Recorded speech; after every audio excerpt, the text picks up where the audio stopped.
এটার নামই ঢাকা শহর। আমরা বের হয়েছিলাম একটু দুরাইখাল যাওয়ার জন্য। আর দুরাইখালে যাওয়ার জন্য আমাদের যে লোকেশন ছিল এই লোকেশন থেকে আমাদের দূরত্ব ছিল অনলি 1.5 কিলোমিটার। আমরা প্রায় 30 মিনিট ধরে জ্যামে আটকা। এটা হচ্ছে ঢাকা শহর বাবা।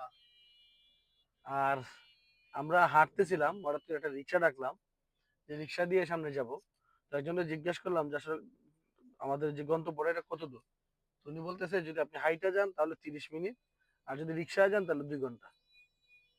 তো কি করার পর আধা ঘন্টা হাঁটলাম, হাইটে ওই জায়গায় পৌঁছাইলাম। রিক্সা উঠলে 2 ঘন্টা লাগবে।